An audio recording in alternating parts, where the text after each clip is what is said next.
আজকে এখন বাজে একটা। আমি একটার সময় ব্লগে এসেছি অনেকটা দেরি করে, কারণ একটাই খবর দেওয়ার আছে কি আমরা হঠাৎ করে এখন বিয়েবাড়ি যাওয়ার একটা প্রোগ্রাম হলো, যে নিমন্ত্রণ ছিল, জানতাম না, আমি বিশেষ করে জানতাম না, আমরা কেউ জানতাম না। ওই বাড়ি থেকে এখন নিমন্ত্রণের কথা বলা হলো যে বিয়েবাড়ি আছে। তা আমি তো ভীষণ খুশি, অনেক দিন কোনো বিয়েবাড়িটারই খাইনি। তার জন্য এখন আমি সকাল থেকে উঠে কোনো কাজকর্ম করিনি, যেটা সত্যি কথা সেটাই, কারণ কৌশানীর পরীক্ষা, তাই যে কৌশানী এখনও পড়তে বসে আছে। তো এবার ভাবলাম যে এত সুন্দর একটা খবর পেয়েছি, আমি খবরটা তোমাদেরকে না জানিয়ে পারি। তার জন্য চলো তোমাদেরকে জানাচ্ছি যে আমরা বিয়েবাড়ি যাচ্ছি।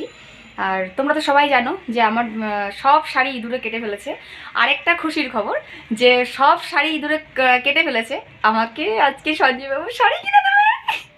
ভীষণ খুশি হচ্ছে যে শাড়ি কেনার কথা নিজের থেকে বলেছে যে চলো তাহলে একটা শাড়ি কিনে দিই। তা তাই ভাবছি এখন তাড়াতাড়ি কাজকর্মগুলো সেরে নিই, সেরে একটা শাড়ি কিনে চলো বিয়ে বাড়ি যাবো। কারণ এই যে মা স্নান ধান করে যে রেডি, মানে স্নান হয়ে গেছে অলরেডি, আমরা দুপুরে খাওয়া দাওয়া করে বেরিয়ে যাব। তাই আজকে ভাবছি সেরকম কিছু রান্না করব না, আজকে একটু পালং শাকের তরকারি করবো। আগে থেকে একটু কেটে রেখেছিলাম ফ্রিজে, তা আজকে পালং শাকের তরকারি করবো, আর কিছু করব না, এই দিয়ে আজকে সবাই মিলে সমানে খেয়ে নেবো এবার। তাই ভাবছি যে চলো দেখতে থাকো, সাথে থাকো, সব কিছু তোমাদের সাথে শেয়ার করছি। আমি এই ফাঁকে একটু কাজ টাজ করে আসি, কাজকর্ম করে সব কিছু করে আদৌ শ্যাম্পুও করতে হবে, যেহেতু বিয়েবাড়ি যাবো তার জন্য শ্যাম্পুটাও করতে হবে। তো শ্যাম্পু ট্যাম্পু করে একদম ফ্রেশ ট্রেশ হয়ে নিই, তারপরে আবার তোমাদের সাথে আসছি। যখন শাড়ি কিনতে যাবো তোমার সাথে গল্প করবো, ঠিক আছে? শাড়ি কিনতে যাবো তোমাদের সাথে শেয়ার করবো না কখনো হয়? চলো কী শাড়ি কিনবো তোমাদেরকে দেখাচ্ছি। ঠিক আছে বন্ধুরা, তাহলে আমি স্নান ধান করে রান্নাবান্না করে সব কিছু পরিষ্কার পরিচ্ছন্ন করে তারপরে আসছি, তারপরে আবার তোমাদের সাথে কথা বলবো। ওকে। এখানে দুটো গুগলের সাথে কথা বলছে, পাগলের মতো বকে যাচ্ছে, গুগলের সাথে কথা বলে একভাবে বকে যাচ্ছে। তুমি কি কাউকে ভালোবাসো? পড়ার সময় কোথায় আমার? না না, আমি এই দুই ভাই বোন মিলে পাগলের মতো বকে যাচ্ছে। এই যে আমি কাঁকড়া ভাবছিলাম যে কাঁকড়া করবো না, কিছুই করবো না, শুধু পালং শাকের তরকারি করবো। পালং শাক আর ভাত হয়ে গেছে, তো এই এখন কাঁকড়াগুলো বসিয়েছি। এখন এই কাঁকড়া রান্না করব, কাঁকড়া রান্না করে তারপরে স্নানে যাব, স্নান ধান করে মানে গ্যাস ট্যাস মুছে স্নানে যাব, স্নান ধান করে তারপরে যাব শাড়ি কিনতে। চলো কাঁকড়াটাকে রান্না করছি, কাঁকড়াটাকে রান্না করে তারপরে এই গ্যাস ট্যাস মুছে সব কিছু কমপ্লিট হয়ে গেছে, ঘর দোর মোছা হয়ে গেছে। এটাকে করে তারপরে কটা কাপড় ভিজিয়েছি, কাপড়গুলোকে কেচে তারপরে স্নান করব, স্নান করে তারপরে আবার তোমাদের সাথে কথা বলবো। চলো এখন পরে আসছি আবার কথা বলতে। এই যে যাচ্ছি বাজারে, যাই দেখি কি দিয়ে দেয় কিনে আমাকে। এই যে বন্ধুরা শাড়ির দোকানে চলে এসেছি, দেখো এই দুটো শাড়ি দেখাচ্ছে। এই শাড়ি দুটো একদম কমন শাড়ি যাকে বলে, মানে সবার গায়ে গায়ে দেখা যায়। আমার বেশি একটা ভালো লাগলো না, অন্য শাড়ি দেখছি। এই যে শাড়ি নেওয়া হয়ে গেছে অলরেডি, বিল পে করছে। তো এবার এই আঙ্কেলের সাথে আমি আর কি করছি যে এখানে এক দরের দোকান, 1 টাকাও কমায় না। যদি 1 টাকাও না কমায় তাহলে আর কি প্রতিবার আসবো, একটা করে ব্যাগ বেশি করে নিয়ে যাব। তা আঙ্কেল বলছে ঠিক আছে, তোমার মেয়ের জন্য তুমি একটা করে ব্যাগ তুমি সবসময় এসে নিয়ে যেও, তোমার জন্য আমি ব্যাগ ফ্রি। তো এবার চলে এসেছি বাইরে। এবার যেহেতু আমাদের শাড়ি কেনা হয়ে গেছে, বাইরে বেরিয়ে চলে এসেছি আমরা। এবার শু হাউসে ঢুকলাম। হ্যাঁ, Deshbandhu shoe house, new Deshbandhu shoe house. এখানে একটা দাদা কাজ করে আমার, আমাদের পাড়া প্রতিবেশী একটা পিসির ছেলে হয়, দাদাটা কাজ করে, বাবাইদা। এই যে দাদাটাকে দেখতে পাচ্ছ না, এই দাদাটা, এর নামে বাবাই। এবার এই দাদাটা এই দোকানে কাজ করে, তাই আমরা এই দোকান থেকেই সব রকমের জুতো নেই, যেমন কৌশানীর জুতো বলো, আমার জুতো বলো, বা সঞ্জয়ের জুতো বলো, সবার জুতোই আমরা এখান থেকে নেই। কারণ দাদার জুতো সম্বন্ধে ভালো বোঝে, তার জন্য দাদার দোকান থেকেই নেই। এবার এই দাদা আর কি বলছে তুমি কী ধরনের জুতো নেবে। এবার দাদা ওকে দেখাচ্ছে জুতো, তা ওর এই ধরনের জুতো আমি বললাম যে কৌশানীরও রয়েছে, তুমি নিয়ে নাও। তা বলছে না তৃষ্ণা, এই জুতোটা আমার ভাল লাগছে না। ঠিক আছে তাহলে নিও না, তোমার পছন্দ মতো নাও। কারণ ও সহজে জুতো কেন, কোনো কিছুই ওর নিজের জন্য কেনে না, ও যখন খুব প্রয়োজন তখন কেনে। ওই যে বলে না বড়রা, যে থেলায় না পড়লে বিড়াল গাছে ওঠে না, সেই আর কি, সেই অবস্থা ওর সাথে হয়। মানে ওর যখন খুব প্রয়োজন তখন গিয়ে ও জুতো বলো বা নিজের জামা কাপড় বলো, যাই হোক তখন গিয়ে কেনে, লাগলে পরে কেনে, না হলেও কেনে না। তো এবার জুতো দেখছে, ওর জুতো কোনোটাই পছন্দ হচ্ছে না। ও বারবার করে আমাকে বলছে তৃষ্ণা কোনটা পছন্দ। আমি তোমার যেটা ভালো লাগে তুমি নাও, কারণ তোমার যেহেতু তুমি পরবে। তা দাদা বলছে ঠিক আছে দাঁড়াও, আমি একটা জুতো বের করে দেখাচ্ছি, দেখো এটা পছন্দ হয় নাকি। তখন লাস্টে এই যে জুতোটা বের করছে এটা বের করলো, তাই বের করে দেখালো ওর। দেখি এটা পছন্দ হয় নাকি, পছন্দ হলে এটাই নিয়ে নেবে। এবার এই যে এটা ওর ভালো লেগেছে, চলো এই জুতোটাই ডান। এবার আমরা চলে এসেছি ব্লাউজের দোকানে, কারণ এই ম্যাডাম এই ব্লাউজের দোকানটার নাম হচ্ছে ম্যাডাম। এই দোকানে এসি কারণ শাড়িটাকে নিয়ে, শাড়িটার সাথে তো এখন ব্লাউজ পিস যেটা দিয়েছে সেটা তো আর আমি বানাতে পারবো না, এটা সময় লাগবে। তার জন্য ইমিডিয়েট পরার জন্য আমাকে এখন একটা ব্লাউজ প্লাস ম্যাচিং সায়াও লাগবে, তার জন্য এই ম্যাডাম থেকে নিয়ে নেব। তা এইবার চলো সায়ার ব্লাউজটাকে কি নিয়ে নিই। এই যে ব্লাউজও নেওয়া হয়ে গেল, সায়াও নেওয়া হয়ে গেল। এই সায়াটা আগের থেকেই রেডি করে রেখেছিল, নেওয়া হয়ে গেছে। এবার চলো পাশের কসমেটিক্সের দোকান থেকে আমি একটা লিকুইড সিঁদুর নেব। এই যে লিকুইড, এখানে পিএল মেডিকেল গলিতে সব রকমের ভ্যারাইটি দোকান পাওয়া যায়, সব কিছু পাইকারি মার্কেট। এই পিএল মেডিকেল গলিটা হচ্ছে পাইকারি মার্কেট। আমাদের নেওয়া হয়ে গেল লিকুইড সিঁদুর। চলো আমরা এবার বেরিয়ে পড়বো, আমরা এবার সোজা যাব বাড়িতে। চলো, আমাদের সব কিছু কেনাকাটা হয়ে গেছে, এবার বাড়ি যাচ্ছি। চলো বাড়িতে যাওয়া। আমি চলে এসেছি রেডি হয়ে, তোমাদেরকে বলেছিলাম শাড়ি কিনতে যাচ্ছি, শাড়ি কিনে নিয়ে এসেছি। এই যে এই শাড়িটা দেখো কেমন লাগছে, ভালো লাগছে না? এই শাড়িটা কিনে নিয়ে এসেছি আজকে, আমার বর কিনে দিয়েছে। এইবার এই শাড়িটা পরে আজকে বিয়েবাড়ি যাচ্ছি। চলো বিয়েবাড়ি কী কী করছি, কী কী করবো সব কিছু তোমাদের সাথে শেয়ার করব। আর আমাকে কেমন লাগছে অবশ্যই জানাবে, আমার সাজটা কেমন হয়েছে। চলো তারপরে তোমাদের সাথে আবার বিয়েবাড়িতে গিয়ে কথা বলছি। মা বেড়াতে এসছে, মা চলে এসছে বাড়িতে সব কিছু নিয়ে। মা আর কয়দিন ধরে তো যা বিরক্ত করছিল বাড়ি আসার জন্য। এই যে বাবু ঘরে খুব লাইট অফ, মানে লাইট কম, আর ঘর দুয়ারের মানে যেহেতু একদিন মা বাড়িতে ছিল না, একটু মেসি হয়ে রয়েছে। চলো বন্ধুরা বিয়ে বাড়ি যাই, তারপরে তোমাদের সাথে আবার কথা বলবো। এখানে গ্রামের বাড়ি, বুঝতেই পারছো অন্ধকার, লাইট কম। চলো গিয়ে বিয়ে বাড়ি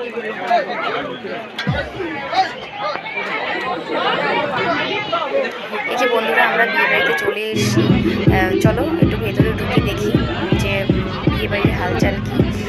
এই যে এই হচ্ছে বর, মানে এই যে বউ আর একটা বর চলে গেল, এদের আর কি আজকে অনুষ্ঠান। মানে এরা হচ্ছে পুরো মডেল যাকে বলে আর কি, মডেল বলো ব্রাইড বলো যাই হোক একটা হবে। এই একটা ফটো ক্লিক করলাম, না হলে তো সামনে দিতে পারবো না, তার জন্য। এবার চলো ওই দিকটা দেখে আসি, ওই দিকটার কী পরিস্থিতি। এদিকে দেখো যেহেতু ছোট্টখাটো জায়গা না, খুবই একটা মানে ভিড় মতো হয়ে রয়েছে। ও বাবারে ভীষণ কষ্ট। এবার এই যে এটা হচ্ছে বান্টি রানী, আমার ছোট্ট ননদ। এই হচ্ছে মানে বুঝতেই পারছো আমার বোনের মতো। আর ওকে আমি অনেক ছোট দেখেছি, মানে আমার বিয়ের সময় যখন আমার বিয়ে হয়েছে তখন ও খুবই ছোট ছিল, ক্লাস 9-এ পড়ে। এবার ওর সাথে আমার খুব জমে। এবার চলো আমার 3খানা ননদ, এই ছোট্ট। এবার এই যে সঞ্জয়বাবু আর জয়দেববাবু চলে এসেছে, এরা বিয়ে বাড়িতে। দেখো সঞ্জয়কে দারুণ লাগছে না? হেভি লাগছে, দারুণ হ্যান্ডসাম লাগছে। এ হচ্ছে আমার যা, আর আমার জায়ের বড় মেয়ে, এই জায়ের ছোটো মেয়ে। আর কৌশানীকে তো তোমরা সবাই চেনো। এ হচ্ছে পিউ আর হচ্ছে এওসি। এই যে এটা হচ্ছে পিউ আর এটা হচ্ছে এওসি। টাটা করো, টাটা করো। এবার আমার বরটাকে এত হ্যান্ডসাম লাগছে আমি আর সত্যি মানে আমার কাছে তো দারুণ লাগছে। ও সবসময় কালিমাখা জামা কাপড়ে, তোমরা দেখো যে নোংরা জামা কাপড়ে দেখো, আর এরকম সাজে তো কখনো ওকে দেখোনি। দেখো কমেন্টে জানিও প্লিজ যে আমার বরটাকে কেমন লাগছে। চলো এবার দেখি ওই দিকটার কী অবস্থা। এবার এই যে আমার জয়দেব বাবু বলছে যে আমাকে, যে কোথায় ভাবলাম তুমি আমাকে নিয়ে একটু ভিডিও করছো, তা তুমি আমাকে নিয়ে ভিডিও করছো না। দেখো কখনো ভিডিও করতে চায় না কিন্তু ও। এবার এই যে ফুচকা, এই যে ও চলে এসছে কফি খেতে। এবার ভাবলাম একটু ফুচকা খাবো চলো। এবার বান্টি বলছে যে বৌদি একটু চলো ফুচকা টুচকা খাই, এটা আমার কাকি শাশুড়ি। এই যে চলো এদিকে একটু ফুচকা খাওয়ার জন্য একটু লাইন টাইন দিতে হবে, না হলে একটু ভিড় যেহেতু আছে না। এ হচ্ছে বরমশাই, যার আজকে বৌভাত, যার বিয়েতে বৌভাতে এসেছি। এবার এই যে বানটিকে নিয়ে চলে যাচ্ছি একটু ফুচকা খাওয়ার জন্য, কারণ ফুচকা খেতে হবে। যেহেতু স্টল আছে না, একটু ফুচকাটা খেয়েই নেই, কারণ খাওয়ার আগে একটু ফুচকা খেলে ভালোই লাগবে। কফি যেহেতু খেতে পারলাম না, এবার কফি খেতে গেলে যদি আবার জিভ পুড়ে যায়, তার জন্য আর কফিটা খেলাম না, চলো একটু ফুচকাই খেয়ে নিই। এবার ফুচকা খেতে এসেছি আমি। এবার দেখো, হ্যাঁ মানে পাতা নিয়েছি, এর মধ্যে এসে সঞ্জয়, এবার ও এসে এবার বান্টিকে ডাকছি, বান্টি আসে, এই যে বান্টি এসে গেছে। এবার সঞ্জয়ের একটা মজার খবর জানবে, শুনবে, যে ও না ফুচকা খায় বাটি নিয়ে, যেই হাতে ধরবে সেই হাত দিয়ে বাটি থেকে মুখে ঢেলে দেবে। কারণ মানে কি বলবো, না হাতে ধরে খাবে না, হাতটা নোংরা করবে নাকি, আবার হাত জল দিয়ে ধোবে, দরকার নেই বাবা, শর্টকাটে মারবো। এবার শর্টকাট মানে হচ্ছে তোমার ওই বাটি ধরবে, বাটিটা ধরে মুখে ঢেলে দেবে। আমরা যেমন হাতে ধরে খাচ্ছি, দেখো আমি হাতে ধরে খাচ্ছি, কিন্তু ওরা আর হাতে ধরে খাবে না, মানে বান্টি খাবে, মানে সঞ্জয় খাবে না। ও এই যে বাটি কাকে আবার বাটি দিচ্ছি কে জানে, ও আবার কী করবে, মানে ধরবে আর মুখের মধ্যে ঢালবে, মানে ওই রকমই, মানে ও শর্টে মারতে চায়, কারণ সবসময় যেহেতু হাতটা নোংরা থাকে, নোংরার কাজ করে। দেখো, দেখেছো ও কীভাবে খায়। এই যে এবার চলো আমরা একটু বাইরের দিকে বেরিয়ে এসেছি, খেতে হবে, রাত হচ্ছে, আমাদের বাড়িতেও ফিরতে হবে। এই যেহেতু গ্রামের বাড়ি, একটু আলো কম, গ্রামের বৌভাত বলো, যাই বিয়ে বলো, অনুষ্ঠান বলো, সব কিছুতেই একটু আলো কমই থাকে। এই যে সবাই নাচানাচি করছে রাস্তার মধ্যে, আমি ভাবলাম যে চলো একটু ভিডিও করা যায় এদের। এই দেখো আমার সোনা, আমার কৌশানী, আর হচ্ছে আমার ভাসুরের ছোট্ট মেয়েটা এওসি, ওরা দুজনে মিলে নাচানাচি শুরু করে দিয়েছে, কারণ এওসি খুব নাচতে পছন্দ করে। আর কৌশানীকে কখনো তো তোমরা দেখেছো নাচতে, ও কখনো নাচানাচি করে না, নাচানাচি করলে ওই আর কোনো রকম নাচানাচি করে একটু একটু, কিন্তু তাও গান টান হলে একটু একটু নাচানাচি করে। তা আজকে বনুর সাথে খুব নাচ করছে। চলো এবার খাওয়ার প্যান্ডেলে ঢোকা যাক। এই যে বানটি অলরেডি ঢুকে পড়েছে, বাবা এ কী অবস্থা, এ তো ভীষণ ভিড়, জায়গা পাবো তো সন্দেহ আছে। চলো, এই যে জায়গা অলরেডি একটা পেয়ে গেছি, এই যে এই এই সিটটার মধ্যেই বসবো। এই যে দেখতে পাচ্ছ না, এই যে এই লোকটাকে, এটা হচ্ছে আমার একটা ভাসুরের ছেলে, আমাদের মানে যাই হোক ভাসুরের ছেলে হয়, ছেলেই বলতে পারো। এবার ওই যে সঞ্জয়, ও বসবে সামনের টেবিলটায়, আর এখানে আমার জায়ের দুই মেয়ে, আমার দেওর, কাকা শ্বশুরের ঘরের দেওর, আর আমার কাকি শাশুড়ি এখানে বসে পড়লো। এবার যেহেতু এক জায়গায় সবাই বসা যাবে না, জায়গা পাবো না, আর আমি আর বান্টি এখানটায় বসলাম। তা চলো, আর বান্টি আর আমি একসাথেই বসি যেখানেই যাই, আমাদের দুজনের বন্ডিংটা খুব ভালো। এবার বসে আছি আমি, এবার চলো একটু আর কি করব, বসেই থাকি, বসে থেকে একটু স্টাইল মারি, কিচ্ছু করার নেই। এখনও যেহেতু প্লেট কিচ্ছু দেয়নি, প্লেট দেওয়া পর্যন্ত একটু স্টাইল মেরে নিই, আর কিছু করার নেই, কারণ কি করব, হাত মুখে দিয়ে তো আর বসে থাকতে পারি না, না, তাই স্টাইল মারলে সময়টা তো আমার কাটবে না। চলো তোমাদেরকে একটা মজার কথা জানাই, কি হচ্ছে জানো, এই যে ক্যাটারারের এই যে মেনু কার্ডটা আছে না, মেনু কার্ডটা দেখো আমার নামে তৃষ্ণা ক্যাটারার, দেখেছো।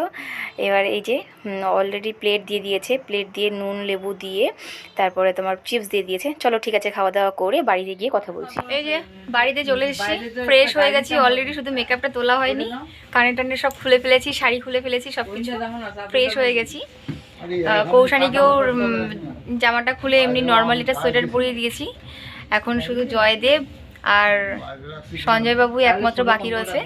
আমরা এখন বাড়িতে যাব, বাড়িতে গিয়ে তারপরে আর কি পুরো একদম মেকআপ টেকআপ তুলে ফ্রেশ হয়ে যাব।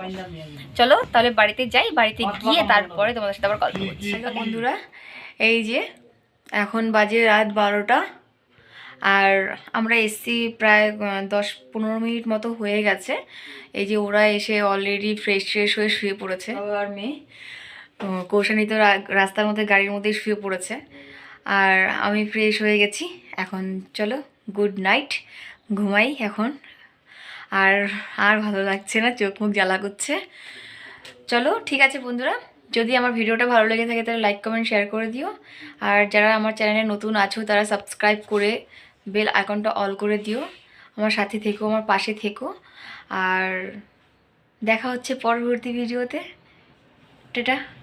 গুড নাইট, সবাই সুস্থ থেকো, ভালো থেকো।